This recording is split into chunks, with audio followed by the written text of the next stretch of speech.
Going well. Welcome. We are so glad that you are here joining us this afternoon. All right, sir. All right. Bio away. I'm going to go for the name. I now have the pleasure of introducing Courtney Osselaer. Did I get that right? Almost. How do we Almost. go? Osselaer. Osselaer. Whoa, the A was first. I It would have gone messes A you up. ear I first. know. Every time. Yep. Courtney Osselaer. Courtney is a pediatric RN turned emotional mastery and self trust coach. After years of burnout, chronic stress, and people pleasing, her own healing journey led her to explore the mind body spirit connection. She discovered that her triggers weren't the problem, they were the doorway. By learning to regulate her nervous system and listen to her body's wisdom, she regained her energy, reconnected with herself, and now softened her relationships. Now, through somatic tools, inner child healing, and emotional awareness work, Courtney helps high achieving, spiritually aware moms move out of survival mode and into deeper connection, sustainable energy, and self trust. That sounds awesome. Welcome, Courtney. It is a pleasure to have you here today. Thank you for joining us. Yeah. Thank you so much for having me. I'm excited that this little group has been something that you guys have been doing and bringing together all these amazing people to bring this conversation to like more mainstream, right? Everything that I've heard today is so needed in our world. So I'm excited to be here. Thank you so much. Thank you. Yeah. So her talk title is From Exhausted to Connected: How to Stop Reacting and Start Showing Up with Energy and Presence. So we heard a little bit in your bio about your switch from RN to what you're doing now. Was there one pivotal point that really kind of led you in this direction? Is there a story around that that can help us understand just a little bit deeper about your passion? There's actually several pivotal moments in my life that led me to do what I do. I'm just going to touch on each of them briefly. The first one is having my own kids, right? When my daughter was born, I stepped into a whole new understanding of myself, as I think most of us can relate to that. As parents, they are our greatest teachers, right? We expect before we have kids, we kind of expect to go into it of, oh, I got to teach them this, I got to teach them that. And it's like, no, no, no, no, no. We've got it backwards. Yes, let's reverse that and we learn so much from them. So that was the first. The second big pivotal moment in my life, which again, I'm not going to go into too much detail, but I had a major surgery back in 2019 and had lots of complications from the surgery and had subsequent surgeries from this. And I went into a deep, dark space in my life that was something I'd never experienced before. And in that deep darkness, I was shown a new way of seeing the world, of learning about the world, and all those things. So that really shifted my mind into all the possibilities and all of the expansionness of the universe. I'm going like there, guys. I'm going there. Yep. I live there. I get it. Yeah. So that led me to a whole nother awakening of remembering some past childhood trauma that I experienced as a kid that I had no idea I experienced. I was 39 years old and did not remember 12 years of my life as far as my trauma goes. And so, again, another awakening to holy crap, I have no idea what I had endured, yet here I am living, breathing, thriving. And I know I have a ton of inner work to do and healing to do. And going through all of this surgery, emotional stuff while trying to raise my kids, right? So those are the three big pivotal moments in my life that shifted from pediatric nurse to let's dig into the emotions and what they mean and how they're connected to our physical body. Exactly. And your talk title, you want us to show up connected, right? And instead of a lot of reacting and just kind of going with the flow, you want us to kind of dive in there into presence. So what's one of those things that you can tell our parents right now, moms, dads, listen up.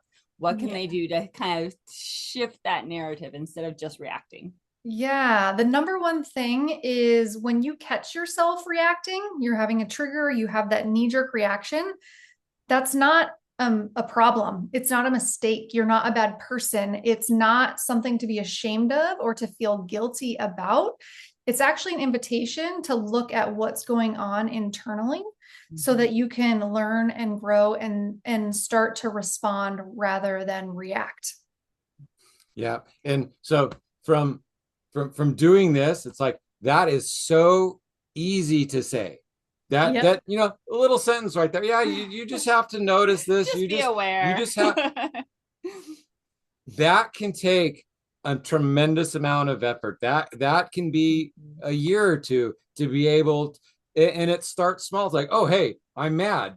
And because sometimes you don't even know you're mad, you're just in it. And then afterwards you look back and it's like, wow, I was beside myself. What does that mean? It means that your self was kind of hijacked and your body took over, and that is part of it. And so to be able to, in that moment, recognize it, that is a big step before you even get to the point of changing it. So again, one of these things that's like, oh yeah, that you just have to do this. I know. And it does. It sounds so simple, but there's that embodiment piece, right? You spoke about your body reacting. And that's one of the very first things I do with my clients, because most of us are not living in our body most of the time.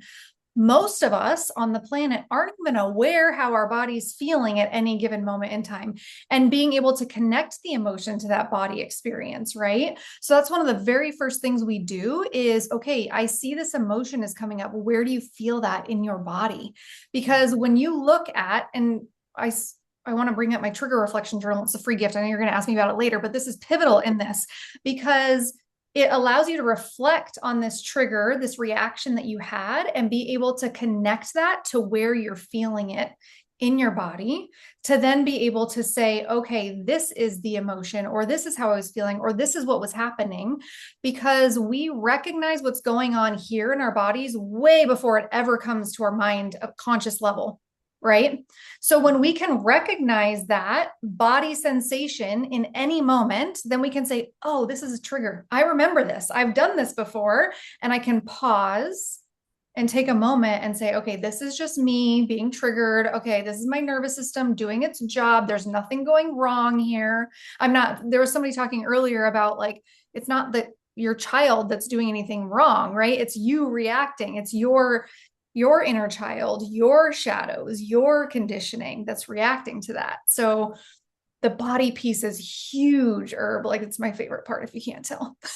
Yeah. And I know you work with somatics, and that's a really great way into it. I'll let you discuss that later, because there are a lot of people who don't understand feeling into their body.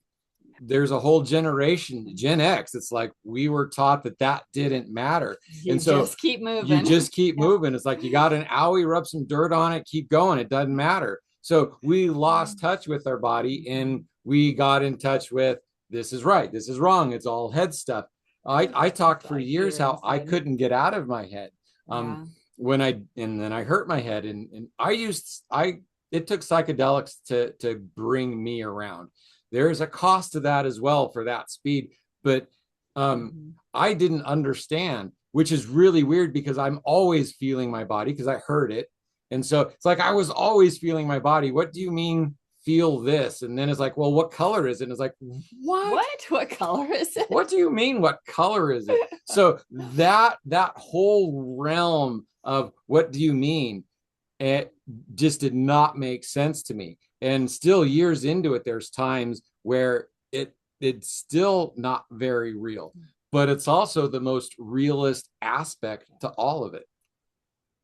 Yeah, absolutely. Were you going to add something to that, Christina? Well, I was going to say. Oh, no, me. Oh, you. I was just going to say, before we jump off of this, let's take it a level deeper, right? We just told parents how to do it for themselves. How can they start their children to understand this as well? Because that's the main goal, right? We want mom and dad to be fixed and doing well with their kids.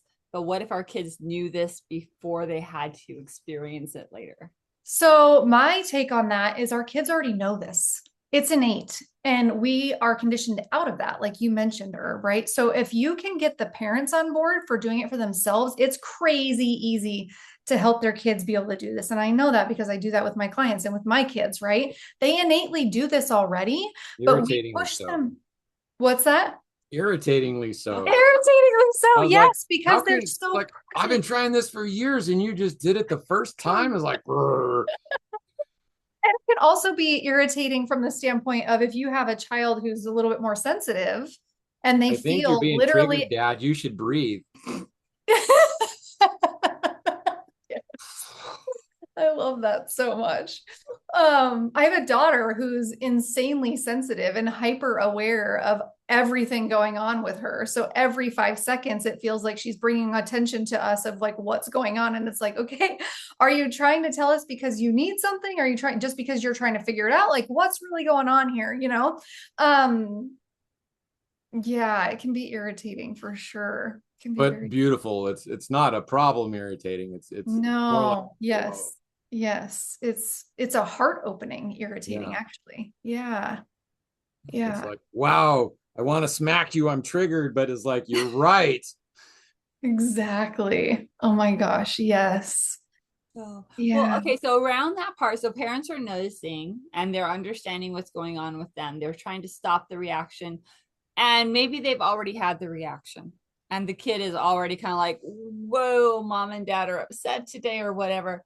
How do you maybe help parents deal with that? Because then, at least for me, I would feel guilty because I overreacted, and then I knew my kiddo was upset because they thought they maybe did something wrong and all that. And What that shuts them that shuts down, and them. that starts the Yeah, how do process we? of taking that It's away a from them. yes. So how do we It's a fix? whole vicious cycle. So I love that you're bringing that up, Christina, because we've all been there. We've all reacted in a way that Not we me. look at our kids and we're like, oh crap, I did something wrong here. Mhm. Because their eyes are big and they're like, right?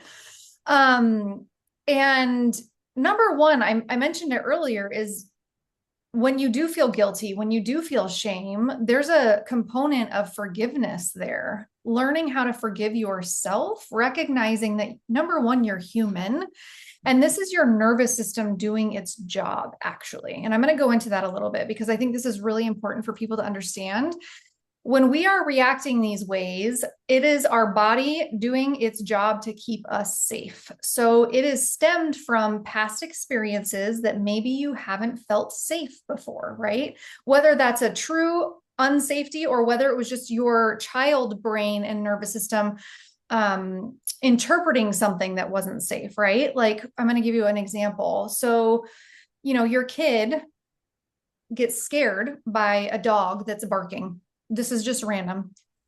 And they think it's a big deal because it really scared them. It made them feel flustered. It made them feel very fearful. And as a parent, we're like, oh, it's okay. It's just a dog barking. They're not going to get you. Look, they're on the other side of the fence. We minimize it without even knowing it. Right. And so then they are like, well, I'm not heard. My fear isn't real. Right. So then they start disconnecting from this stuff. So there's a lot of very real situations that we could go into, but our nervous system, I like to compare it to, you've heard inner child work. I think we've all heard of inner child work, but the way I love to describe our inner children is they are real living children. Just like the toddler in the other room, they are real, they are living. We need to pay attention to them. If our child is in the other room tantruming, we're not going to send them into their room all by themselves and say, oh, deal with it. We're going to say, are you hungry? Are you tired? Do you need a snack? Do you need to pee? Do you need we're going to run through You all need of these. something to cry about? I'll give you something to Yes. cry about. All of these Sorry, things. different generation. Yes, Yeah. I know. And we need to do the same for our inner children who are living, breathing, right? We need to get down on the level. We need to say, hey, I hear you. I see you. I feel you. That's the embodiment piece. It is always a younger version of ourselves that we're feeling in our bodies. And so when we can get down and slow down enough to say, hey, I hear you. I see you. I feel you. What's going on here? What do you need?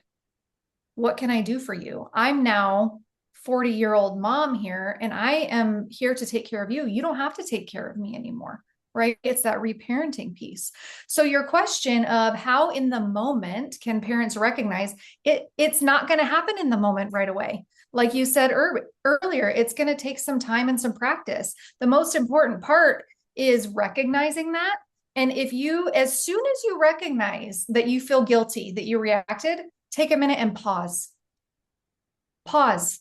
It's the best thing you can do. Whether you can do that in the space that you're at, or whether you need to take a potty break to just breathe, take a minute and pause. Then you can look at it from the perspective of, okay, I'm not really in threat here. I'm not really in danger. What's going on is something that has been triggered, and my child is just being a child. My child just made a mistake. My child, all these things that we're talking about. And it's okay to take a minute, remove yourself, and come back in a more regulated state. Yeah. One of the ways I used to describe that is it's actually a fracture in time, because at the time when you were a child, that happened, and a little bit of your psyche gets stuck in that fracture and it doesn't grow up with you. So, so when you feel that and you go into that reaction, it's like you're not reverting. That little part of you is hijacking you. It's taking you over, and it's reacting at the age that you were. And so, because that is where you learned to deal with that. And so by going in and doing that inner child work, is like, do you know that we grew up?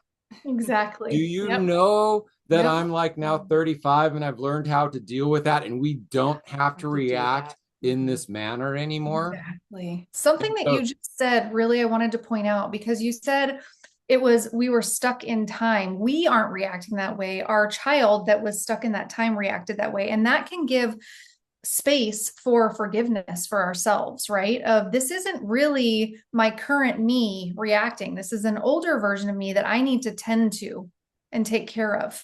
And I think that what happens is, I see this pattern all the time of, oh my gosh, I've worked so many times on this thing. Why is it coming up again? Why is this coming up? And that's exactly why. Because there's this, go ahead. I was going to say that's because you're working on the reaction that you had, not on the trigger that you have. Yeah. So it's like you're working, oh, I got angry, I need to work on getting angry. It's like, no, you need to work with your child and resolve that trigger. Yeah. Not the anger. The anger is not the problem. The problem is what led up to that little part of you taking over.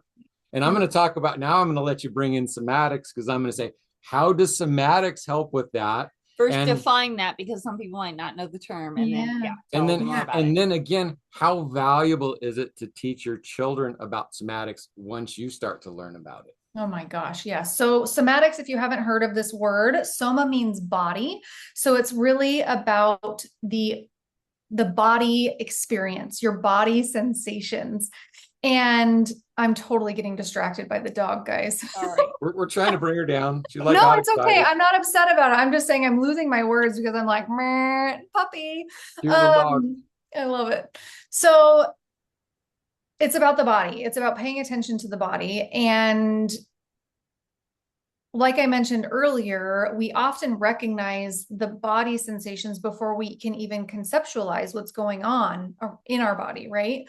So that's where the work really lies. And you had mentioned like the anger not being the problem. Like you need to work on that root. You need to work on the reaction, the child, reaction. Yeah, exactly. Thank you.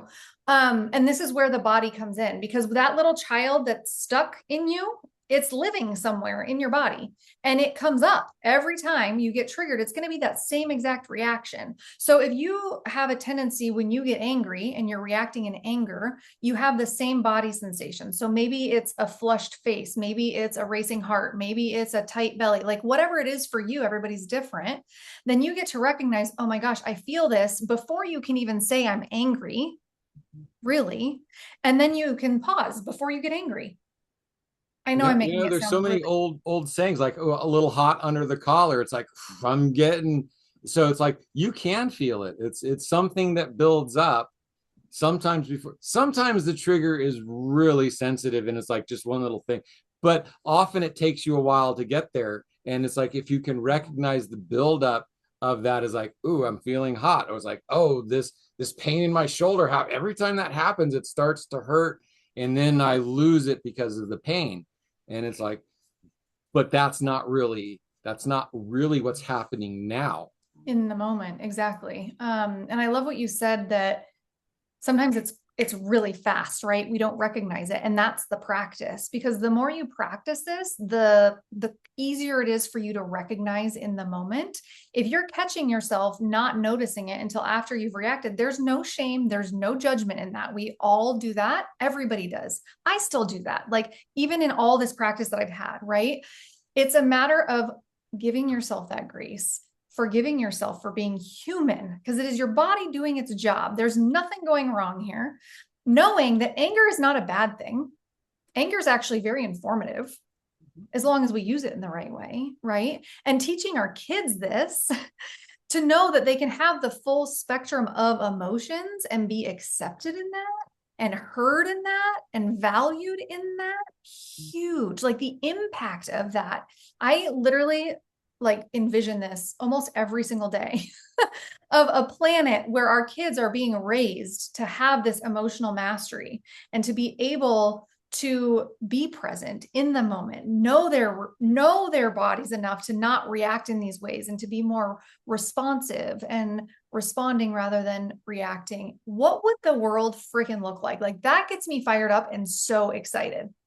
Yes. And that is so many people in this room, right? We all just want this best, beautiful little world for our kids so they aren't going through all the crap that maybe we've gone through. Yeah, I kind of like the stoicism, the actual teachings, because it does teach you that anger is valuable. It's telling you that something is happening right now that's happened before that didn't turn out right, or maybe disrespect. And it's like, that's not something to have an outburst around. That is something to, that's a yellow.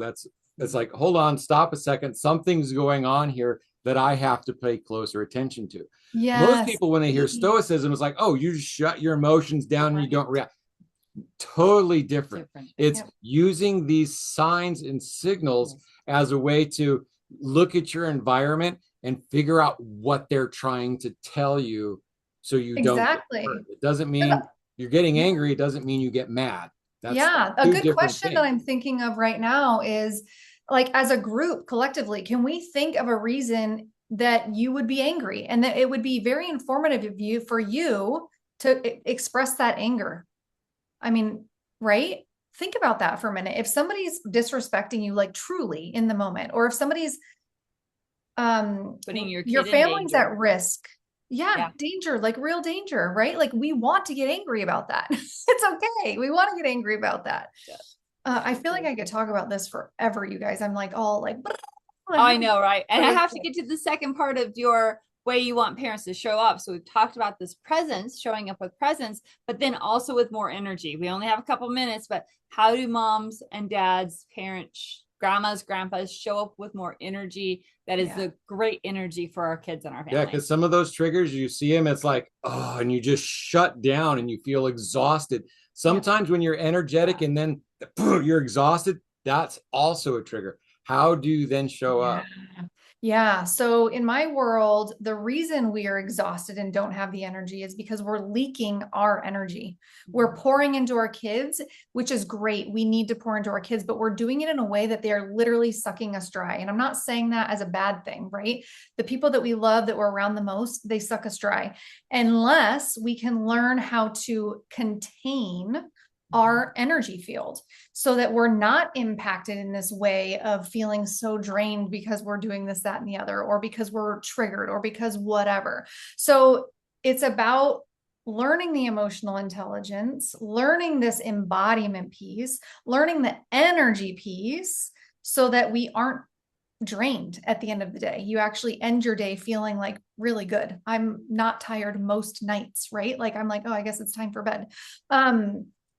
Because of all the work that I've done. So if you're feeling exhausted, if you're feeling tired, if you're triggered and you're like, oh my gosh, and it just feels so draining, again, it's a communication to look at that. What's going on? How can I learn how to contain my energy so I'm not leaking it all day long, so that I can show up for my kids with energy? When your kid asks to go play outside, because that's what they really want to do, and that's what we're talking about today, you are excited to go outside and play and help explore with the bugs and the flowers that you talked about and like all the things, right? We want to do that for our kids. We want to have that vitality for them.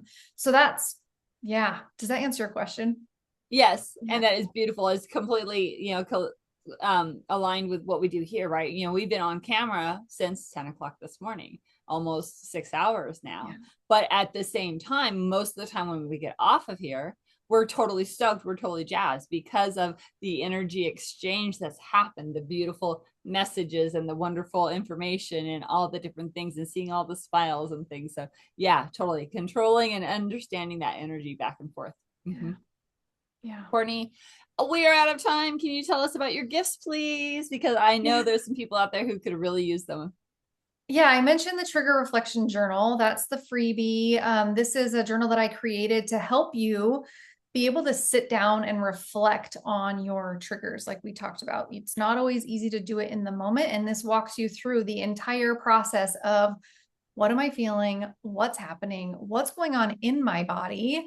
And it takes you even deeper. So check that out. And then you want me to go into the VIP as well? Yeah, tell us about it. Yep. A VIP, if you have a VIP ticket, you will get a complimentary one-on-one session with me. It's called an emotional, wow, I'm totally having a brain fart right now. Reset session. Thank There you. you You were going to say it show. for me. Mental pause. Yes, mental pause. Emotional reset session where I'll ask you lots of questions and get to the root of like what's really going on here. We'll work through a trigger, and then you'll get some resources, and then we'll talk about what it would look like what your next step is, really, whether that's working with me or working with somebody else or whatever that looks like for you. Excellent. Thank you so very, very much. And audience, people who are listening to the recordings, because one of the things I've dedicated is that these recordings are not going to go in a vault and be hidden away. We are sharing this as far and wide as possible. And we hope our speakers will share them far and wide as possible, because we're trying to do something here, right? We're trying to help these parents get past this. So people who are listening to the recording later, you will have access to that free gift, right? If you're within the right time window, like within a week or so, hopefully you've upgraded that VIP and get more help there as well. So please invest and then take your time getting these things and putting them in place and using these to support your family throughout the rest of the year. Because once again, this is another free gift. We are not even done with day one, and every free gift has been worth way more than the $47 to upgrade to VIP. So hop in, get the recordings, listen again and again, contact Courtney, contact whoever is speaking to you. Get the VIP package so you can contact one a month for 17 months. But be in it, do it, go for it, because it's worth it. Thank you, Courtney, for being here and for your brilliance and your energy and everything that you shared today. It's been Thank you our guys pleasure. so much. Thank you. All right, we have 2 minutes for a very, very quick break. Don't go away though, because we have our awesome speaker, Elin, coming up, and she's going to share some more wisdom and support for you and your family. Be right back.